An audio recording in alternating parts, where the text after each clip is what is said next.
He is non-speaking, so he struggles to produce speech like we do, and he then uses a letterboard like this, which Autistic people who are able to speak, they still feel like they are not heard. they're not, yeah. How you interact with those children, how you try to teach those children the sport or the activity is going to be very different if you think they don't understand cognitively or they need cognitive supports versus they need motor supports. Not a disability, but a ability.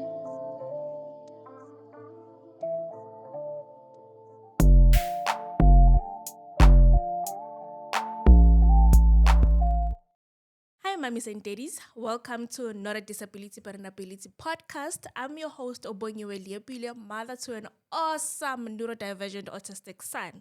Today, I am pleased and honored to be joined by Zekwande and his business partner, Marc. Thank you guys so much for honoring the invite and coming to join us on the podcast. Oh, thank you so much for the invite. It's an honor to be here. Yeah, so I was going through socials, and through April was Autism Awareness Month. I got to be introduced to Zekwande's foundation through his mother. I've actually met his mother and other foundations that are there to raise awareness on the autism spectrum disorder. I myself am raising a child who is also on the spectrum. So I just thought, let me invite Zekwande to the podcast and let us hear from firsthand what it is like living with autism, what autism is for him, and yeah, just share your own experience on living with autism. Hi, Zekwande, how are you today?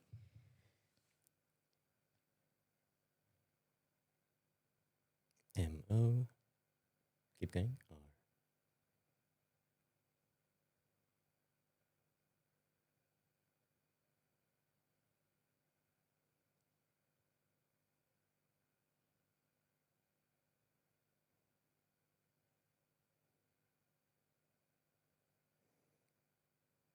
Morning, Bongiwe. I am, sorry for the shaking Z. D-O-I.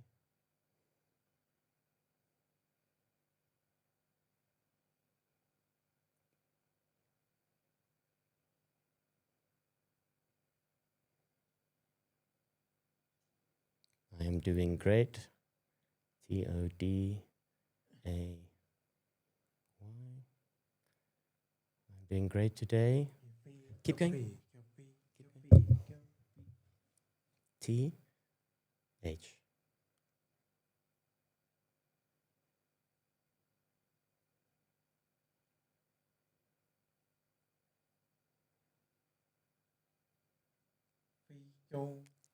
Hi, Bongiwe. I am doing great today. Thank you so much.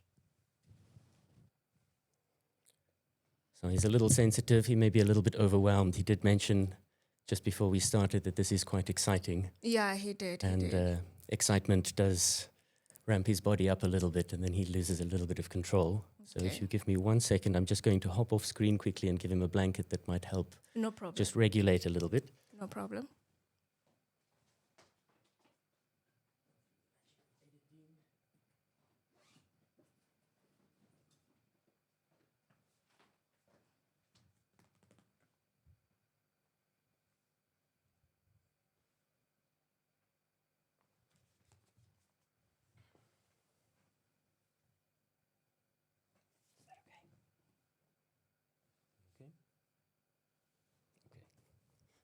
Okay, so perhaps we give him a little while No, it's just okay. to recover. It's okay. When he's ready, he'll Yeah, join he us. will join us. Yeah, absolutely. It's his interview, so we will wait for him. Perfect. You good?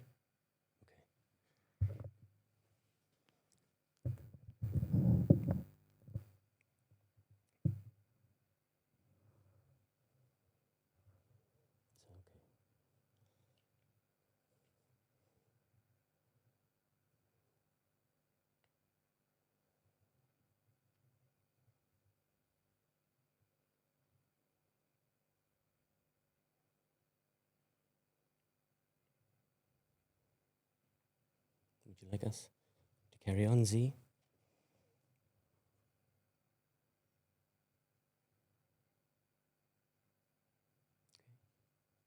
It's okay, let's give him time. I understand that with an autistic person, excitement is a whole dynamic thing because of regulation, self-regulation.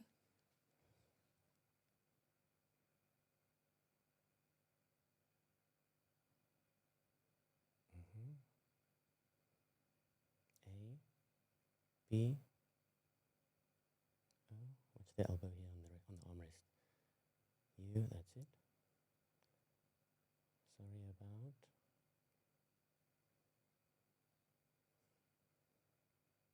Sorry about. That. Sorry about that.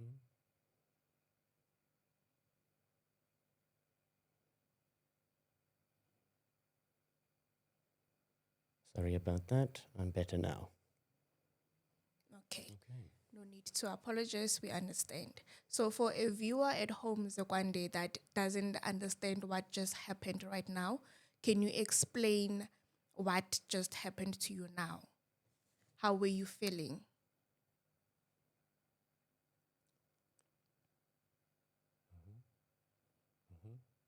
Just watch this elbow. Pick it up.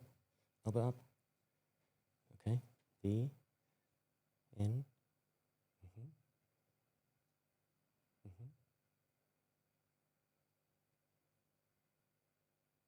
E. In. Watch the elbow. V. Keep going.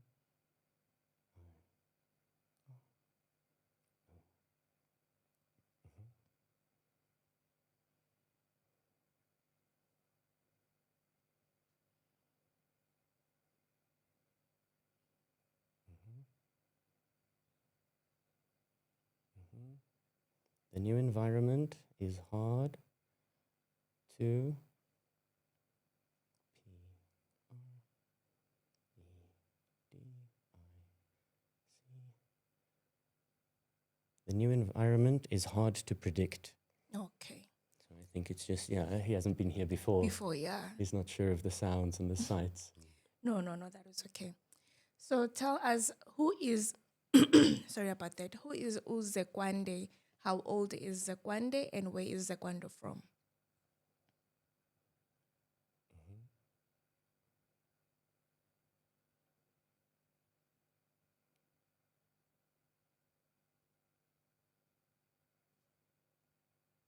I am from P R E. Nice, keep going.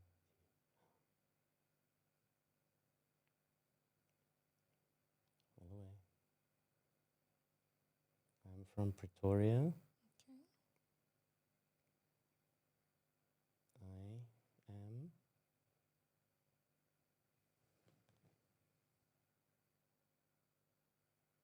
I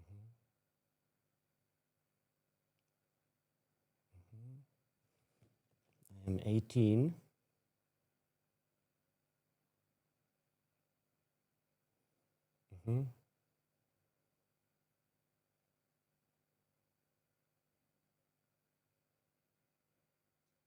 Have a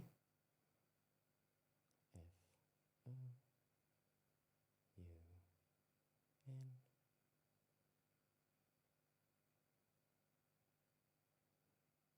Have a found D A.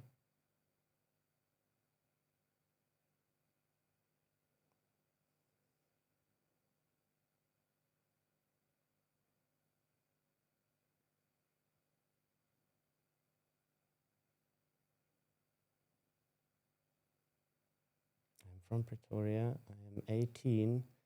Have a foundation that, keep going, A D V O C A T E, that advocates. F O R,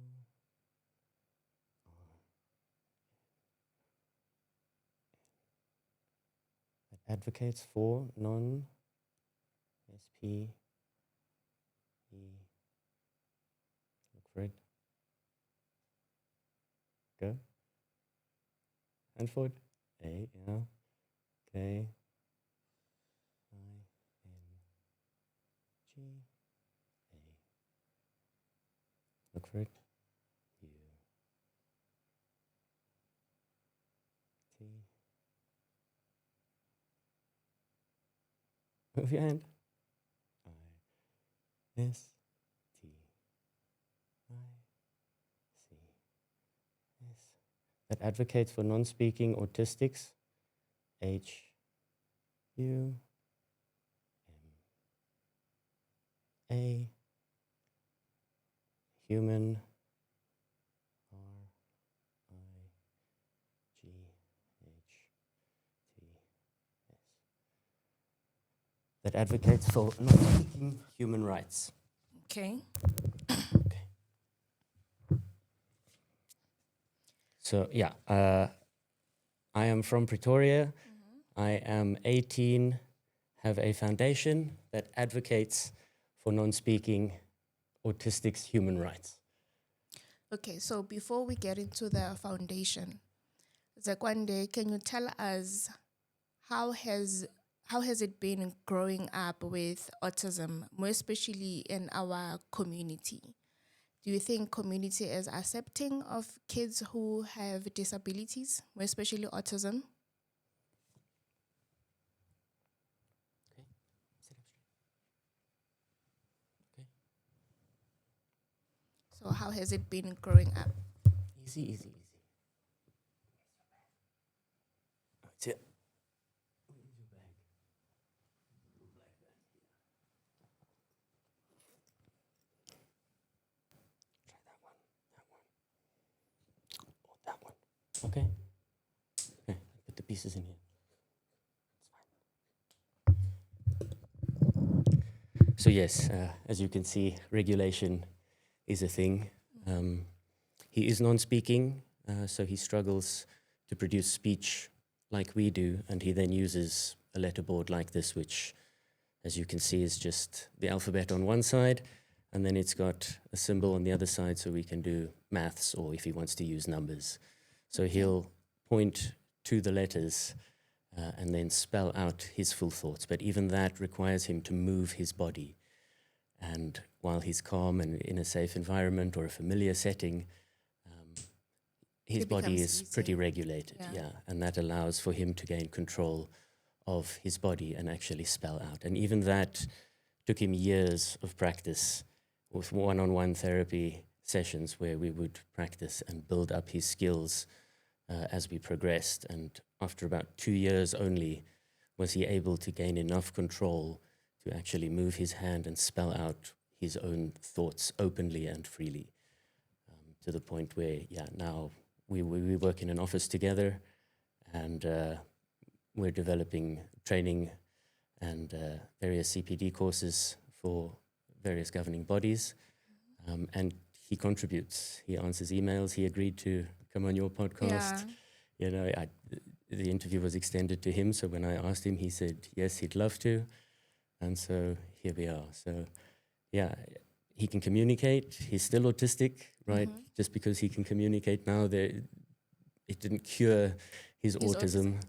We've asked him and many of his colleagues and friends, you know, if we could develop a medication that you could take tonight, and when you wake up tomorrow morning, you can communicate like I can by moving your mouth. He says he doesn't want that. It's not autism that oppresses him. He's happy being autistic. He loves how his brain works. He loves how his mind works. It's when he interacts with society that society doesn't understand him and doesn't fully accept or include him always. And that's where his disability actually becomes apparent. So at what age did you guys meet? How So old was I met Zekwande? Zekwande about 4 years ago when he was about 14. He was at a school for autistic kids. And I started as an educator there, as a teacher for the senior classes, doing science and maths and all of that. And at that stage, I didn't know all that much about autism, never mind non-speaking autistics or unreliably speaking autistics or semi-reliably speaking. And what I mean by that is Zekwande ultimately does have a few words that he can say, but he can't have a full conversation. And even those words took him months and months of dedicated effort to try and produce those sounds. To do that like I'm doing now requires moving your mouth, your lips, your tongue, your larynx. You have to control your breathing to get all those little folds to vibrate at the right frequencies. So it's a lot of motor control to produce that. And so, yeah, Zekwande does have a few words. There are other autistic children who may sing songs, who may repeat. They have echolalia, right? Yeah. You say something to them and they'll repeat it straight back. Yeah. It doesn't always mean that that's what they want to say, but they fully understand still what is going on. It's just that their body repeats certain words. And some of the guys we've spoken to say, you know, it's just like verbal diarrhea. It's just my body running things. Sometimes Zekwande sings songs, sometimes he giggles, and he's told us before, sometimes the giggles are legitimate expressions of happiness. Other times it's just something his body's doing. So there is a major disconnect between what's being shown on the outside and what's actually taking place on the inside. Okay. So Zekwande, are you ready to go back? Good to continue.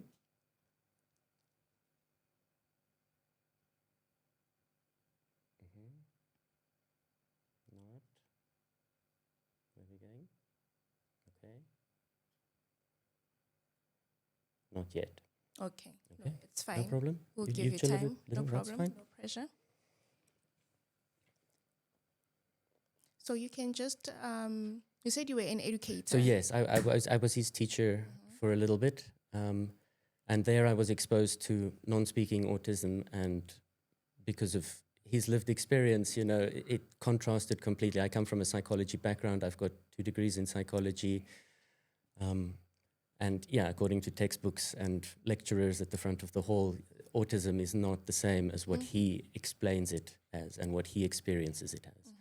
And when I learned that, his therapist at the time and myself decided this is bigger than just one little school. And it's great that there is this school and that they're treating them with respect and with dignity, and they understand the mind-body disconnect. So they're providing them with motor coaching, helping them anchor in their bodies, gain more control of their bodies, which then empowers them in their own lives. And I realized this is great that there's this school, but there are how many millions of other children. And so the therapist and I started working on training at that stage. And when we left the school, he told his parents he wants to start his own foundation. He's found a voice, spelling. He knows there are millions of others out there who don't have a voice, who are still being mistreated and misrepresented and misunderstood. Very true. And so the point of an education is to get a job and then start a career. He knows what he wants to do. So he asked his parents, please, he wants to leave.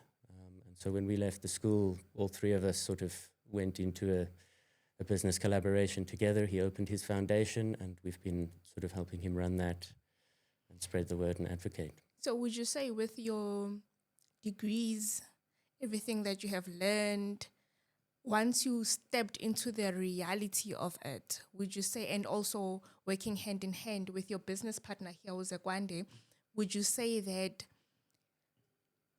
it's not fully covered in the books, in the textbooks, in the educational system? It's not fully doing justice to actually represent what autism is and actually represent what or how to deal with people with autism. Yes, exactly. So autism is a spectrum disorder. It's the ASD, the autistic spectrum disorder. And so there are autistic people who can speak, but who have challenges in social interactions, reading cues. They do get overly anxious in public spaces, and perhaps they lose that speech when they're very anxious or overly regulated or stimulated.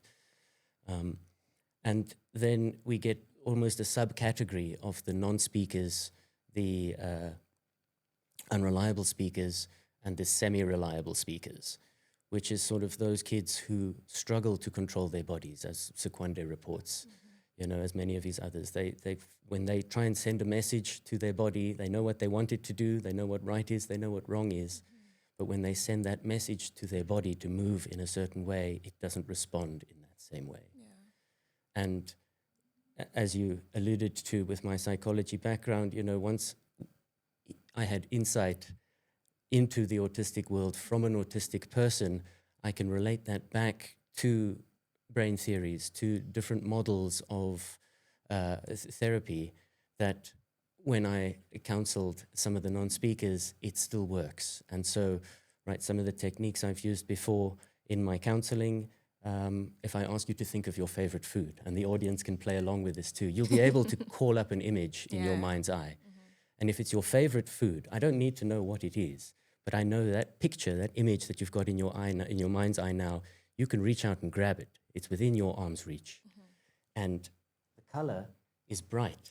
The contrast is pretty good, right? It's in focus, it's sharp. And when I ask Zekwande to think of his favorite food, he can hold that same image. He can do the same inner work, and he can inform me on the boards that, yes, I can do all that. I understand all of that. And if I now ask you, okay, this afternoon, him and I, we're driving back to Pretoria, you're going back to your place. If you were to think of a food you don't like now, something that really turns your stomach, something maybe you've had before, maybe you haven't had, you just sniffed before. That image will form in a different place from the first image. Softly. And so your brain has different ways of representing things you like and things you don't like. The things you don't like are probably off to one side. It's a little lower. It might be duller. The colors might be a little bit off. But that's how your brain works as a human being on this planet with a body. Yeah. It came with a brain, and that brain has certain patterns and programs that it runs. And his brain has the same. In understanding, in comprehension, in cognition, there is no problem. It's when he tries to move his body how he wants it that sometimes it struggles. Yeah, it disconnects. It's that disconnect. So his comprehension, his understanding of language, of maths and sciences, right? When I was teaching these kids, they blew my mind every day with their comprehension and the level of knowledge that they had, especially considering they never had a formal education. They are wise, they are knowledgeable, they're just without a means of showing it because their body doesn't necessarily respond. Okay. And then now let's talk about, did you introduce the spelling pad to Zekwande? No, that was his therapist at the time. Okay. And so she worked with him since he was about 4 years old. So they worked together for many, many, many years, about 12 all in all, 13 years.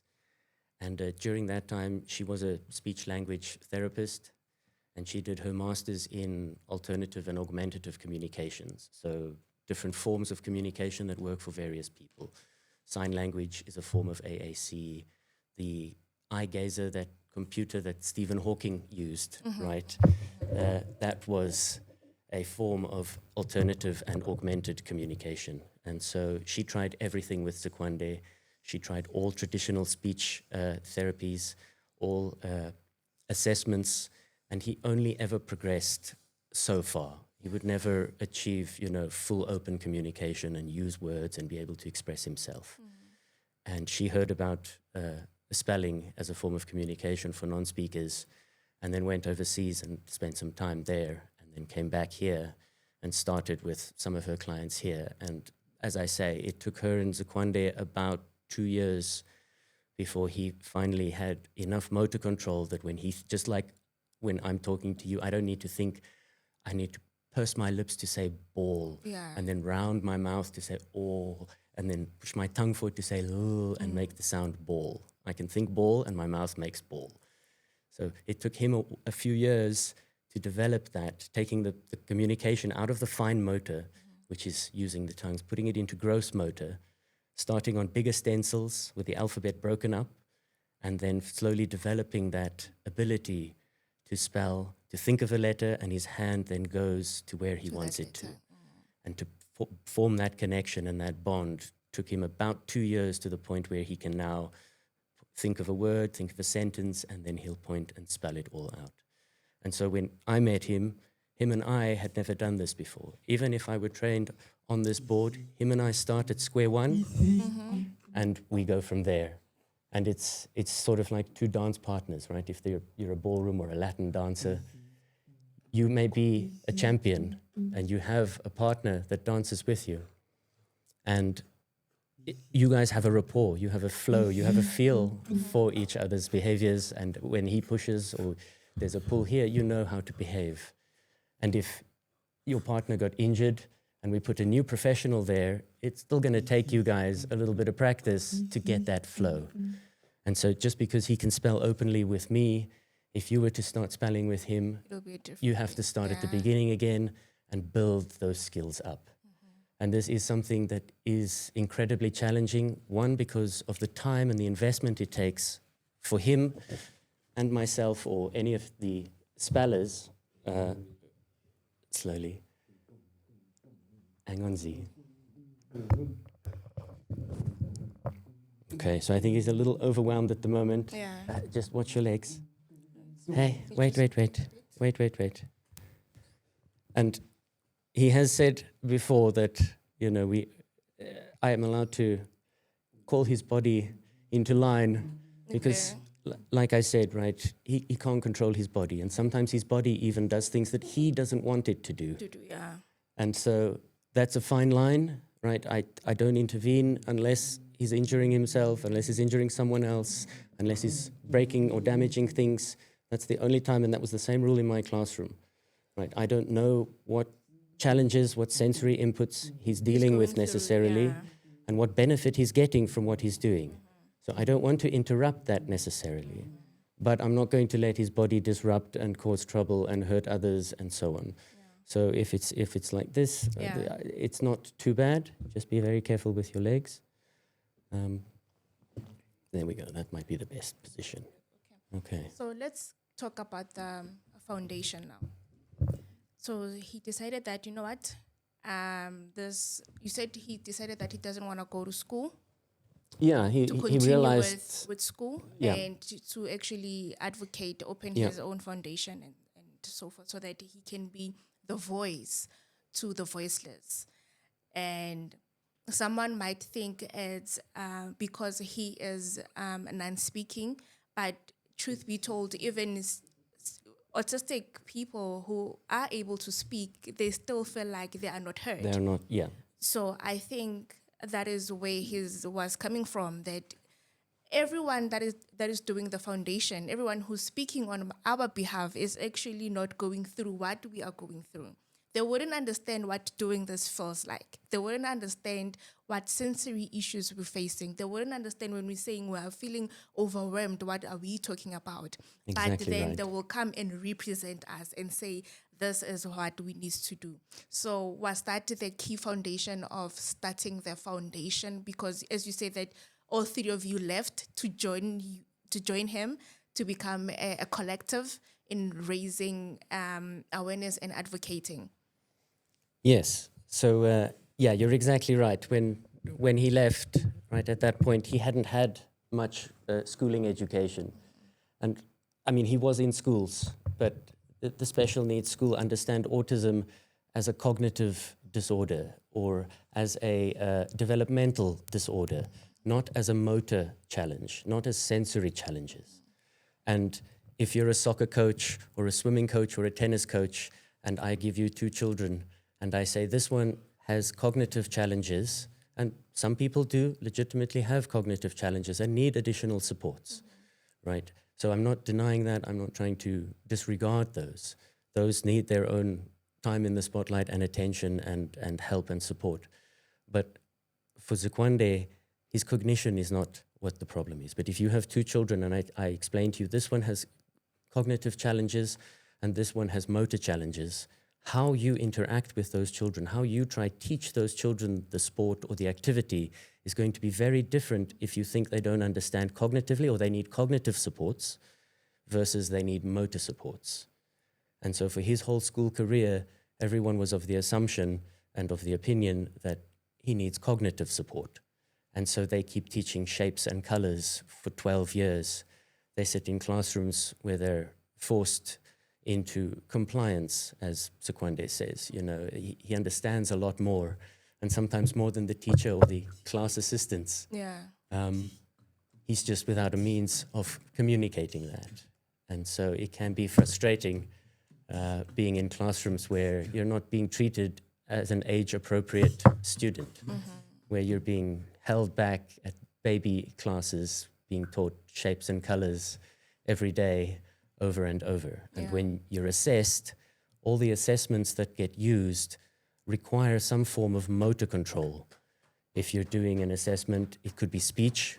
I can hold out a card, and it's got a picture of a boy, a picture of a tree, and a picture of a car. And if I ask you to touch the car, I'm asking you to perform a motor action.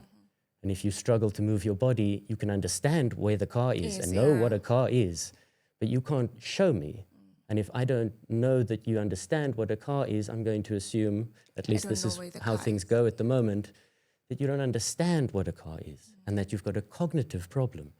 And so when your hand automatically lashes out because you can't control your body and you hit the boy, I'm not going to say, oh, sorry, Bongi, that's the boy. You need to touch the car, the car.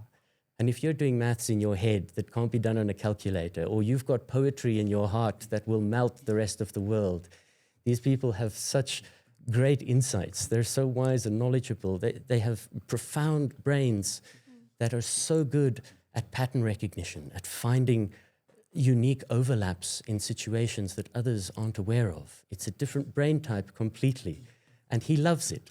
And when he's accepted and when he's in a space where he is accommodated, right, he gets to shine. We get to benefit from what he has to offer as well. The estimates at the moment are somewhere around 1 to 2% of the global population is autistic, and that's growing. And so there are millions of people out there with human potential that could contribute. You know, Stephen Hawking is one of the greatest minds the human race has known. And if he didn't have that computer, we would have thought, oh, maybe he doesn't understand. The poor guy, we would have put him in an institution and left him there, right? But because he has AAC tools, because he has communication tools and a support system that accommodates him, that includes him, that can provide him with the supports he needs, we get to benefit from his knowledge, from his insight. And it's exactly the same with this population. There is so much human potential, so many answers to problems in the world locked inside these bodies. And these people just need a way, first belief and a different view, of autism, that they are cognizant, they are competent. It's a motor challenge and a sensory challenge. I don't put enough emphasis on that. He's very sensitive to light. That's why the sunglasses. Very sensitive to sound. That's why the headphones. Tactile sensations, reflections, movements. All these things are very heightened in an autistic. And so not only do they have to deal with the body they can't control, but sensory inputs that are very often extremely overwhelming. So with the foundation, what is the vision here? Okay, we are advocating for non-speaking human rights, yes, but what is the end goal? Is the end goal to see inclusion in society, or is the end goal maybe trying to foster education? What is the vision of Zekwande's foundation? Zekwande started his foundation primarily to advocate and provide access to communication and education. So he started receiving age-appropriate education at the school where I met him for the first time in his life. And so as a 14-year-old, he was receiving a 14-year-old's education. He started at, I think it was grade 8 or grade 9 at that stage. And he really enjoyed it. Even then, before we started, we spoke to a lot of the kids in that class and asked them. We showed them the textbooks beforehand and said, how do you feel about this? Is the work too difficult? Can we start here? Most of them said, it's too easy. I understand this. And when I gave class, we got through the work in about a third of the time that it would be allotted for neurotypical children, because they don't need to do revision. Once you've taught them a concept once, if you've worked through it, they know it. They don't need to go do 10 exercises and do chapter 2 Examples and and- chapter yeah. 3 and example 3 and 4 and 5. If he's done it, he knows. He can plug in the different variables and run the equation. Yeah. And so, yeah, at the school, he then was getting an education for the first time in his life, and he realized the benefit of this. You know, he wanted this his whole life. He didn't want to be. And then he also became aware of all the other children who were still left behind. And so he started his foundation to try and advocate, to let people know, one, that non-speakers, unreliable speakers, semi-reliable speakers understand. They're just trapped in bodies that are sensory heightened and have motor challenges. Yeah. Once we get past that, we can start advocating for education and for communication, right? To communicate for him is a human right, and it's fundamental. Yeah. Without his ability to communicate, he has no control over his life. Others have been making decisions about what happens in his life without any input from him. Yeah. And once he could communicate, he could then start taking charge of his own life and share his own experiences. So, sit. You can go. Okay.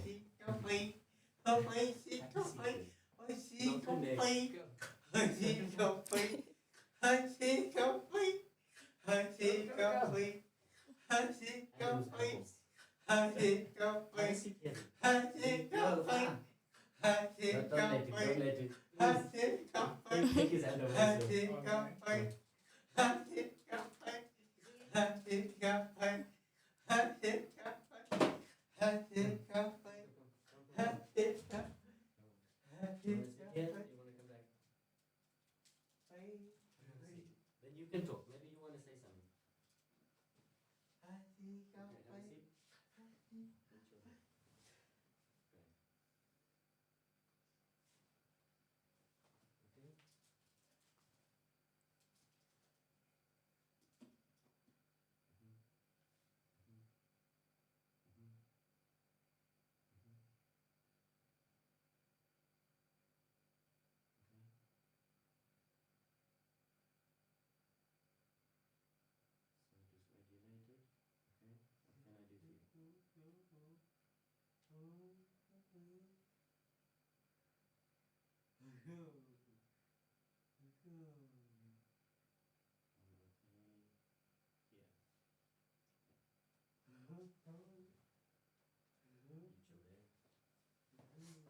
Sorry about that.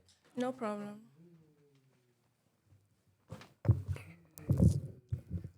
Okay.